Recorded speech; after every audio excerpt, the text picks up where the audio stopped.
Bonjour à chacun, chacune. Merci d'être là. Le Seigneur a beaucoup à nous donner encore cette semaine. Donc, je nous rappelle la démarche pour qui ce sera la première fois. On va prendre le temps de s'intérioriser, aller au niveau du cœur. Donc, c'est quelques instants, là, le temps de quelques respirations. Ensuite, je vais lire le texte de dimanche qui vient. C'est le texte dans l'évangéliste Jean, Jean 6, 51 à 58. Donc, Jean, au chapitre 6, les versets 51 à 58. Ensuite, on va prendre une petite minute de silence. Et suite à cette minute de silence-là, je vais vous proposer ma réflexion, une petite homélie. Ensuite, on va arrêter l'enregistrement pour avoir un temps de partage avec ceux qui sont là. On plonge. Je vous invite à vous installer vraiment confortablement, à déposer les armes, à détendre vos épaules, à vraiment entrer à l'intérieur, fermer les yeux, ouvrir les mains, vous appuyer, vous déposer. Au nom du Père, du Fils et du Saint-Esprit. Amen. Merci Seigneur d'être là, toi, notre souffle de vie. C'est toi qui nous as donné la vie et qui porte notre vie dans ta main. Tu vois clair, Seigneur. Tu sais très bien tout ce dont nous avons besoin. Nous te remettons nos vies, tout ce que nous portons, tout ce que nous sommes. Tout est à toi. Nous nous remettons entièrement dans ta volonté d'amour, que tout se passe pour nous, selon ta parole. Oui, c'est ta phrase, Marie, c'est toi qui as dit ça. Marie, tu as dit à l'ange que tout se passe pour moi, selon la parole de Dieu. Pour nous aussi, Seigneur, nous voulons entrer sur ce chemin de lumière, d'amour, de confiance, d'abandon à la providence. Seigneur, montre-nous ton action, ton œuvre.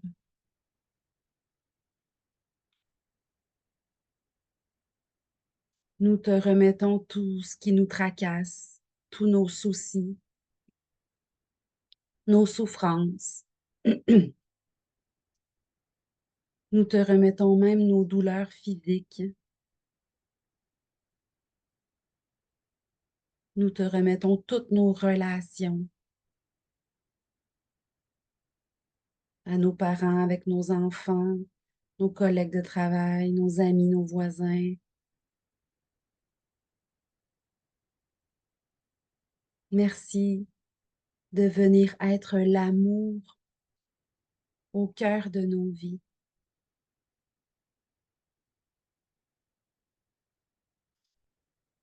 Ouvre les oreilles de notre cœur, Seigneur, que nous puissions accueillir ton amour qui se révèle par ta parole.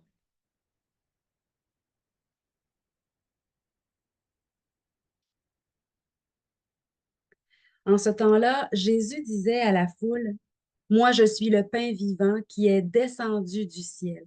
Si quelqu'un mange de ce pain, il vivra éternellement. Le pain que je donnerai, c'est ma chair, donnée pour la vie du monde. Les Juifs se querellaient entre eux. Comment celui-là peut-il nous donner sa chair à manger? Jésus leur dit alors, Amen, Amen, je vous le dis. Si vous ne mangez pas la chair du Fils de l'homme, et si vous ne buvez pas son sang, vous n'avez pas la vie en vous. Celui qui mange ma chair et boit mon sang a la vie éternelle, et moi, je le ressusciterai au dernier jour. En effet, ma chair est la vraie nourriture, et mon sang est la vraie boisson. Celui qui mange ma chair et boit mon sang demeure en moi, et moi, je demeure en lui. De même que le Père qui est vivant m'a envoyé et que moi je vis par le Père. De même, celui qui me mange, lui aussi vivra par moi. Tel est le pain qui est descendu du ciel. Il n'est pas comme celui que les pères ont mangé. Eux, ils sont morts. Celui qui mange ce pain vivra éternellement.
Une chose est certaine, c'est que la façon, la façon dont Jésus parle, mais la façon aussi dont ça a été consigné par écrit, c'est complètement autre. La parole de Dieu à l'époque de Jésus et depuis Abraham, la parole de Dieu, ce que Dieu a exprimé, a révélé de lui par les prophètes, par nos pères dans la foi, avec père avec un S, là, nos parents, nos aïeuls, nos ancêtres, c'était un repère, une référence. Aujourd'hui, la référence, c'est pas la Bible, c'est pas la parole de Dieu, c'est ce qu'on va entendre aux nouvelles. Hein? Ce qui fait office de repère dans notre quotidien, c'est ça, c'est l'actualité euh, mondiale. On considère ça important parce qu'on a accès à ça aujourd'hui, puis que ça nous dépasse, puis que c'est grand, puis que à l'époque de Jésus, c'était la parole de Dieu qui était le repère. Et on y faisait référence sans cesse. L'histoire du peuple d'Israël, euh, tout ce qui s'est passé. Et Jésus fait pas exception. Tout ce qui est, tu sais, c'est difficile un peu à comprendre, je trouve, tout ce bout-là. Puis Saint Jean, je le répète souvent, mais Saint Jean est différent des trois autres évangélistes.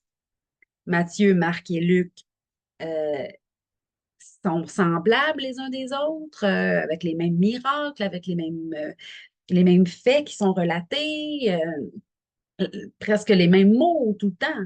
Saint Jean est à part et il est un petit peu plus dans l'ordre du mystère, Saint Jean.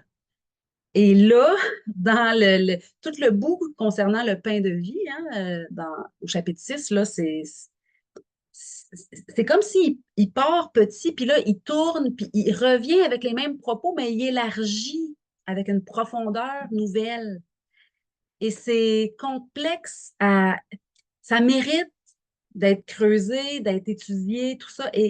Mais ce qui est important que je voulais vous dire aujourd'hui, c'est que il fait de nombreuses références à d'autres histoires, notamment la manne.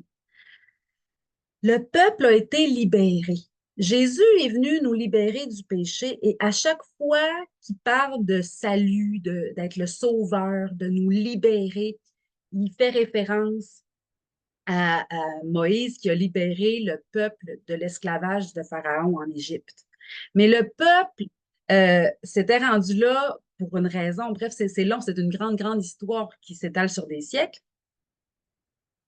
Quand Moïse a libéré le peuple d'Israël de l'esclavage, et on le sait, ce qui nous divise de Dieu, le péché, le mal, nos mauvais choix, nos pensées de haine, de méchanceté, nous séparent de Dieu, c'est de l'esclavage. Et, et Dieu veut nous libérer de cet esclavage-là. Quand le peuple, donc, a été libéré de l'esclavage par l'intervention de Moïse, c'est Dieu qui a demandé à Moïse d'intervenir. Il a dit oui, même s'il se sentait bien pauvre, bien démuni. Il a libéré le peuple qui a traversé la mer, s'est ouverte en deux, et puis ils ont passé, puis leurs poursuivants, Pharaon et ses chevaliers, ses cavaliers, ils ont été engloutis dans la mer. Bref, ils ont été 40 ans quand ils sont sortis de la mer. Ils ont été 40 ans à marcher dans le désert. Et ils ont eu faim.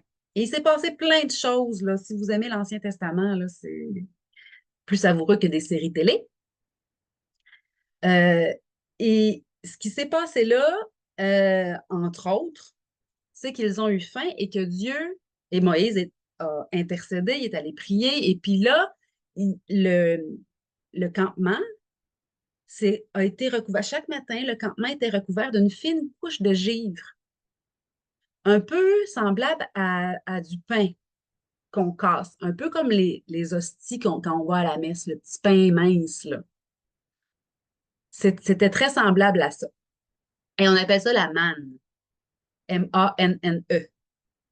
Et c'est à ça que Jésus fait référence quand il dit à la fin du texte, tel est le pain qui est descendu du ciel. Il parle de sa chair donnée en nourriture et de son sang donné en véritable boisson. Ce pain-là, donc, n'est pas comme celui que les pères ont mangé. Eux, ils sont morts, mais celui qui mange de ce pain vivra éternellement. Il est question du pain de la manne. Et pourtant, c'était un pain descendu du ciel. Ça ne pouvait pas être plus descendu du ciel que ça, là. C'était concrètement une rosée qui se matérialisait en un pain qui se consommait. Et chaque jour, les gens ne pouvaient aller récolter que ce qu'ils mangeaient pour la journée. On ne pouvait pas en récolter pour le lendemain parce que ça pourrissait. C'est tout concis. C'est très beau, c'est très métaphorique. Aujourd'hui, on peut faire des comparaisons avec nos vies. La grâce de Dieu est neuve chaque jour. Et s'inquiéter pour demain ne sert absolument à rien. Bien sûr, se préparer à. Je ne dis pas que c'est. Faut être intelligent aussi, là. Mais Dieu pourvoit chaque jour. Et c'est pour ça que c'est important chaque jour de se connecter à sa grâce, à sa présence, à son amour, à sa vérité. Chaque jour de. Aujourd'hui, c'est neuf, là. Ça ne sert à rien que je m'inquiète pour demain, puis ça ne sert à rien que j'essaye de reproduire hier. Dieu est dans le moment présent. Et c'est de ce pain-là qui est question quand il dit vos pères, c'est pas le pain qui donne la vie éternelle qu'ils ont mangé, c'est un pain pour les faire s'arrêter de chialer, les faire s'arrêter de se plaindre. Dieu pourvoit concrètement à notre vraie faim. Mais Jésus insiste beaucoup sur le fait que sa chair est la véritable nourriture et son sang, la vraie boisson. Sa vie. Et le sang, c'est la souffrance. C'est pour, pour les Juifs, les, on remettait notre péché à la bête, à un animal, et puis là, on égorgeait l'animal et on prenait le sang et on l'offrait. C'était le sang qui nous lavait de nos péchés. Le sang du Christ est la véritable boisson qui nous libère, qui nous nourrit dans l'épreuve. Se tourner vers le sang du Christ, se tourner vers sa souffrance à lui. Je ne sais pas si dans le temps du carême, à la fin du carême, dans le temps de Pâques, là, les jours saints, le vendredi saint, si vous avez déjà médité sur le, le, la passion, la souffrance du Christ et son sang versé dans les évangiles. C'est magnifique comment c'est relaté. Et comment c'est, quand on lit la Bible, il y a une grâce qui passe dans nos yeux, puis dans ce qu'on entend par l'âme.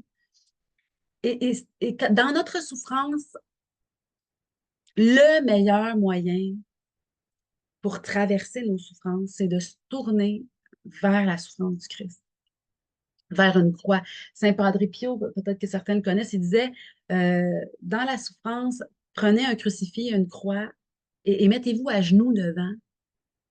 Vous allez voir, il y a une grâce qui vient là. Bon, si on a mal aux genoux, on a des problèmes de santé, qu'on ne peut pas se mettre à genoux, c'est pas ça l'essentiel. L'essentiel, c'est de se tourner et de vénérer, de s'agenouiller intérieurement, de vénérer le Seigneur, toi, là, tu étais Dieu. Puis tu as accepté de t'abaisser au point de te faire trucider, de te faire crucifier, de te faire flageller, de te faire cracher dessus pour que je comprenne que je suis aimée, peu importe ma souffrance. Donc, de se tourner vers Dieu.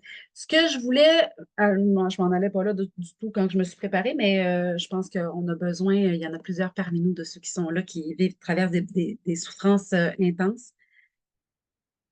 Visualisons, il était trois au pied de la croix, Marie-Madeleine, la Vierge Marie, puis Saint-Jean l'Évangéliste. C'est pas pour rien, tout le monde est représenté là. C'est-à-dire, on a accès, on peut aller s'installer au pied de la croix, puis laisser la grâce, le cœur ouvert.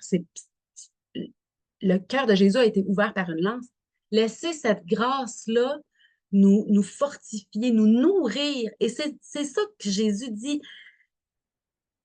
Oui, l'Eucharistie, la messe, ceux qui vont communier, oui. Et la grâce de se laisser nourrir par l'être de Dieu, sa vie. C'est ça, son esprit, sa manière de penser qui nourrit notre vie éternelle, qui est déjà commencée, qui est en nous. Et le texte par excellence que je ne peux pas passer à côté, c'est Isaïe. Il y a trois grands prophètes. Mon grand prophète préféré, Isaïe, Jérémie, Ézéchiel. C'est des chapitres un peu plus... c'est les trois grands prophètes. Bref, Isaïe, c'est mon prophète préféré. Et Isaïe, au chapitre 55. Écoutez bien. Et c'est clair que Jésus fait référence à ce texte-là. Jésus connaissait l'Ancien Testament par cœur. C'était en lui. Ô vous tous qui êtes assoiffés, venez vers les eaux. Même celui qui n'a pas d'argent, venez. Demandez du grain et mangez. Venez et buvez sans argent, sans paiement, du vin et du lait. À quoi bon dépenser votre argent pour ce qui ne nourrit pas, votre labeur pour ce qui ne rassasie pas? Écoutez donc, écoutez-moi et mangez ce qui est bon. Mangez par l'oreille. Se laisser nourrir parce que la foi, Saint Paul a dit, la foi naît de ce que l'on entend. C'est-à-dire que ma foi grandit par le message que j'entends, mais il y a moyen de l'entendre en l'allant lire directement. Il y a moyen, bon, bien sûr, de se nourrir à des retraites ou à des enseignements comme celui qu'on fait aujourd'hui maintenant, mais écoutez donc, écoutez-moi et mangez ce qui est bon, que vous trouviez votre jouissance dans des mets savoureux. Ici, le mot jouissance aujourd'hui, il est galvaudé, ce mot-là, là, mais votre plénitude de bonheur, votre sentiment que rien ne vous manque. C'est ça la jouissance que Dieu nous propose. C'est comment ça se fait que je suis tant aimée? Comment ça se fait qu'il ne... Un, un, un, un sentiment de plénitude, c'est sublime, ça me dépasse, je suis comblée, c'est plein, il ne me manque de rien. C'est de cette jouissance-là dont on va vivre éternellement et qui va... Il ne me manque de rien et puis ça s'en va en grandissant. Je suis comblée, puis je vais être encore plus comblée. Ça dépasse l'entendement, là, mais c'est de cette jouissance-là dont il est question, là. Tendez l'oreille, venez à moi, écoutez et vous vivrez. C'est ça que Jésus dit. C'est ça qu'il dit. La même chose. Écoutez-moi, c'est l'amour qui est essentiel. Puis pour ça, il faut prendre le temps de se connecter quelques instants, le temps d'une grande... Accepter que si j'ai le souffle de vie le matin quand je me réveille, c'est parce que je suis aimée et donc que je suis portée, sauvée par Dieu qui veut me donner pour ma journée le pain dont j'ai besoin, la nourriture dont j'ai besoin pour faire face à ma journée. Je peux essayer d'y aller comme un enfant de 3 ans, capable du seul, capable du seul. Il paraît que c'est une des premières affaires que j'ai dit. L'être humain est ainsi fait, on veut montrer qu'on est capable, puis ça a du bon, il y a toujours deux bords à une médaille, là. Ça a du bon d'être autonome, puis d'être, mais pas indépendant de Dieu, pas autonome de Dieu. Branché à sa source, ça nous permet de relativiser puis de traverser notre quotidien avec des pieds plus légers, qu'il n'y a pas une chaîne attachée. C'est un peu comme dans les frères Dalton, dans Lucky Luke, là, ils ont un boulet attaché à leur cheville là, parce qu'ils sont prisonniers. Ben, être libre dans l'amour, c'est être libéré de ce boulet-là qui nous tire vers le bas. Puis moi, en remettant ma vie quotidiennement à Dieu, j'ai l'impression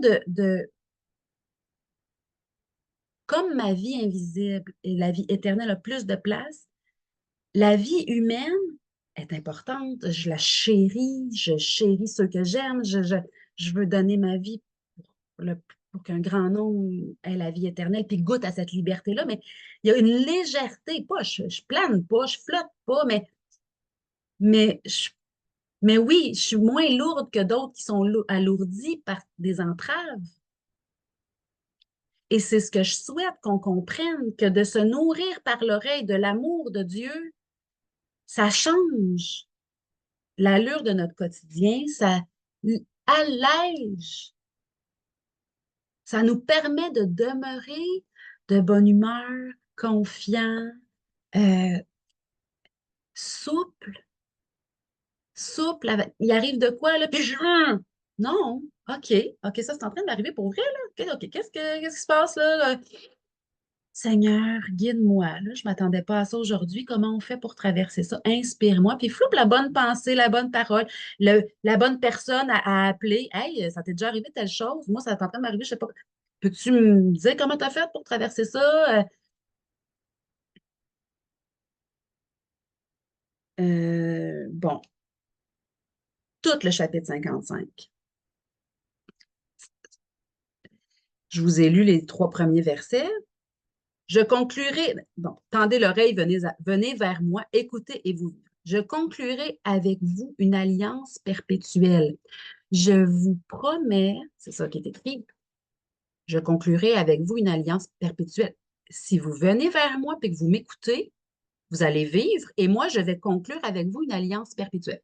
Je vais être là perpétuellement auprès de vous.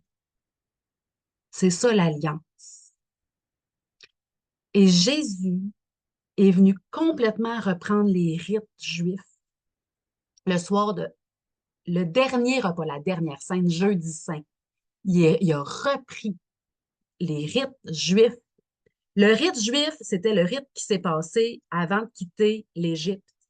Moïse a dit au peuple, tuez un agneau par famille. Si c'est trop gros, réunissez-vous avec des voisins, prenez le sang, mettez ça autour de votre porte.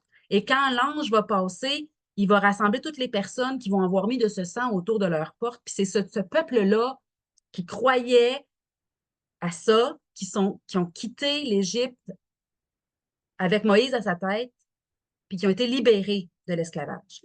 Jésus a repris le rite de la bête égorgée qu'on met le sang. Puis là, il y avait toute une veillée de la Pâque juive, là. Ça s'appelle un seder.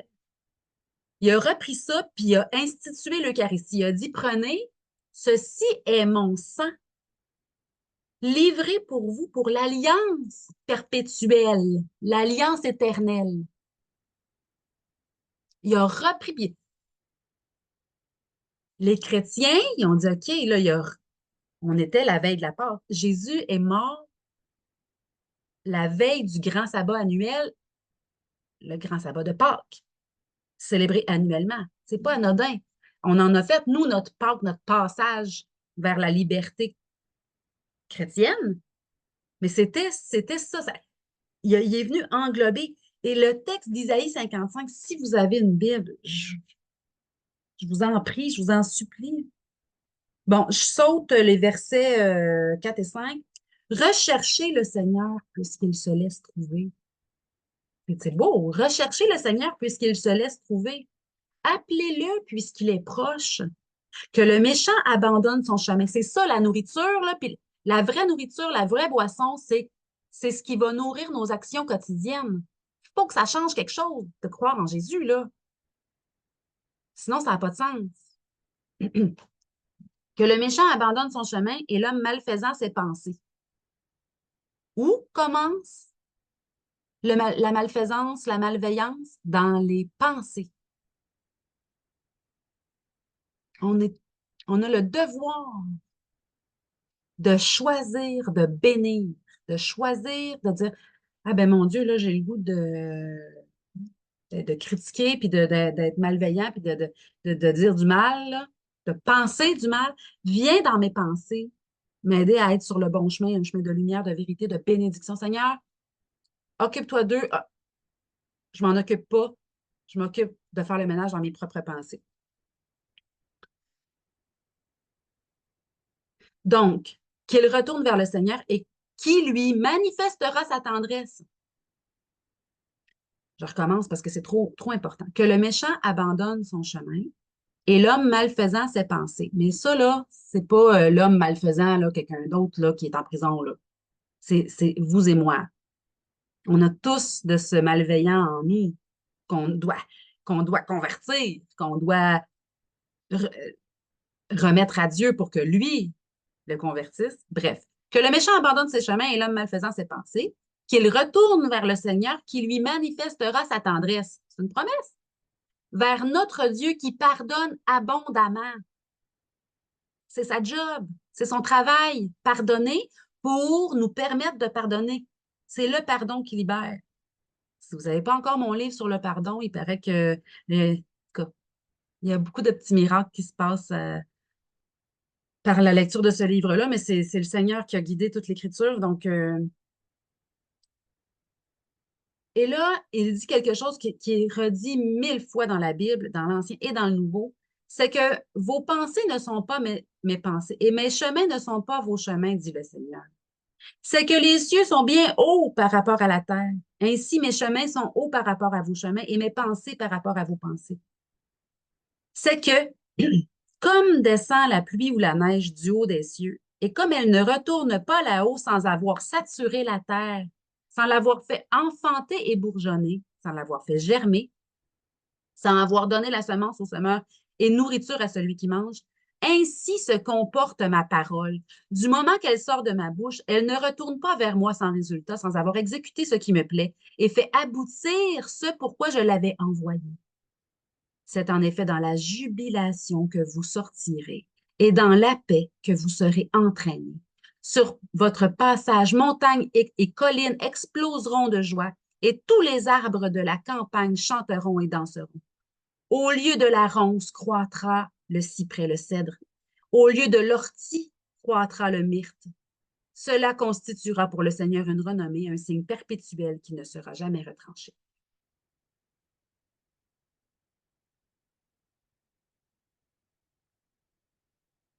Je pense que la nourriture dont Jésus parle, c'est sa vie. Et sa vie, c'est son esprit.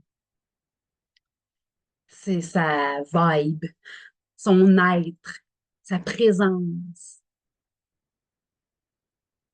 Et cette présence-là se donne à nous. Cherchez-le tant qu'il se laisse trouver. Appelez-le puisqu'il se fait proche. Il nous manifeste sa tendresse. Il nous, il nous offre abondamment son pardon, son amitié. Il ne nous fait pas défaut. Il ne peut pas nous tromper. Il réalise ses promesses. Il nous aime.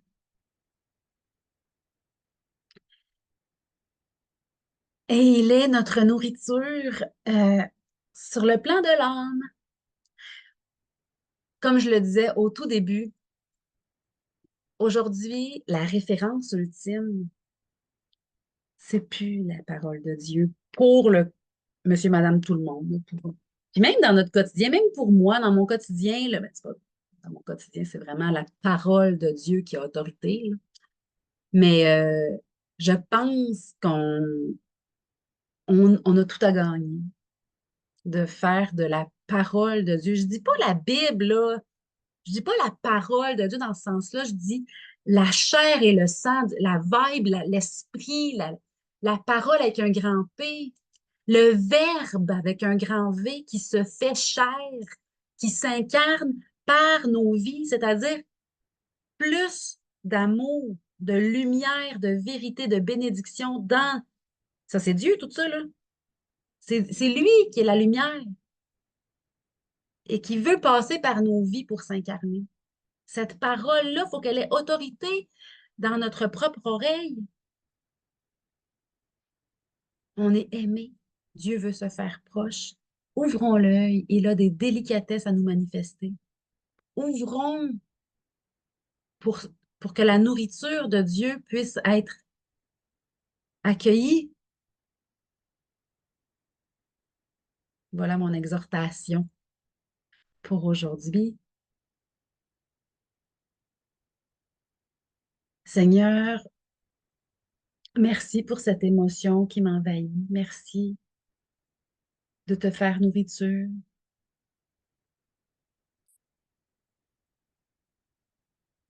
Sois béni, sois loué toujours et partout. Toi qui nous as déjà obtenu la victoire. Oui, notre victoire est assurée.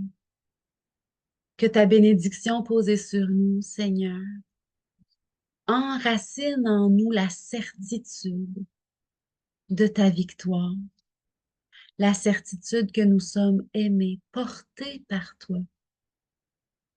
Bénis notre monde qui en a tant besoin.